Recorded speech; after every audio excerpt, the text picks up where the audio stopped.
Let's start with this deep dive on the pass catchers. Our favorite targets at the position. Adam Rank, who are you trying to make the top receiver on your fantasy rosters? Well, I'm going to go with Calvin Ridley, and he's been the guy that I've been trying to get at the top of the second round, and I will eschew all the other studs because it doesn't matter to me because I'm trying to project for 2021. And I know a lot of people think that Julio not being on the field will be a detriment to Calvin Ridley. Well, unfortunately for you, his fantasy points were greater last season when Julio wasn't there. And his fantasy points per game have increased in every season that he's played. And obviously with Kyle Pitts out there as well, he still has another big time receiver out there who's going to have to take some attention away. So for me, I would try to project forward. Don't live in the past so much. Just understand that it is Calvin Ridley's time and you should be drafting him.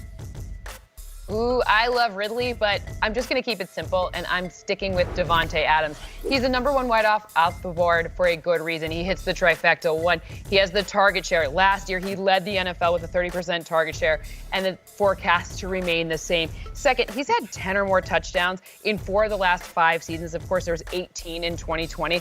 I don't expect 18 necessarily this season, but this means he is the red area go-to. Love the red zone.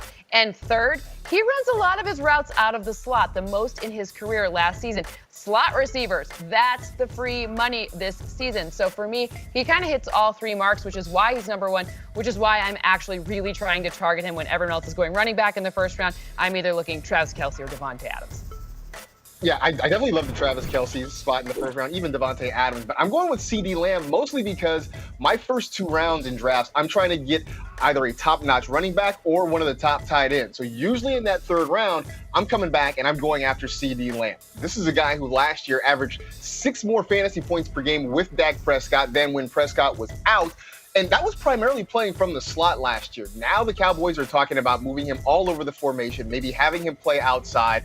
Outside means more downfield targets, means more chunk plays. We've seen how athletic he is and how good his hands are. I think the sky is the limit for CeeDee Lamb this year. Yeah, Marcus, I'm going to have an asterisk on my pick as well because I think you can get 2 top receivers if you're able to get Tyler Lockett before somebody else does in the 3rd round. He lasted until pick 45 in our draft. He has 3 straight seasons of 1,000 yards and 8 touchdowns, 132 targets last year. We're taking some guys with uncertain quarterback situations, some guys with uncertain play caller situations over Tyler Lockett. And I think it should stop. Tyler Lockett's a great value. How about some sleeper receivers that might pay dividends for us this season, right? Get us going. Well, I'm going to go with Jakobi Meyers. And honestly, I'm not trying to get a job with WEEI or anything like that. I just feel like this is a pretty good, this is sincerely just a great value. And obviously, you know, the situation in New England, they don't throw the football an awful lot, but Jakobi was still 30% of the target share in weeks 8 through 7 last year, led the team in targets, receptions, and receiving yards. And honestly, you're drafting him in the 15th round. You're not drafting him as your wide receiver 1. He's going to be a wide receiver 3 for you. I think he can put up some consistent production. So I think that he is somebody that you need to target at the end of your fantasy drafts. You don't have a good enough Boston accent to work at WEEI, but we can work on that. One person who I'm targeting really late, he's not being drafted, Gabe Davis. I watched the preseason game up close and personal. I'm not actually being biased. I am looking at those 7 receiving touchdowns from last season, which were tied for 2nd most among rookies. And I'm saying this guy is someone who Josh Allen looks for in the end zone. I watched him catch, oh, that's quite the dance. I watched him catch some really hard-thrown passes from Josh Allen on the run. We know Josh Allen likes to throw passes, deep passes, on the run, and one of the ways that Brian Daboll got him out of pressure's way was to do those deep passes to Gabriel Davis in the end zone. So side of the end zone, body control, all of the things there mean an uptick in potential touchdowns this season.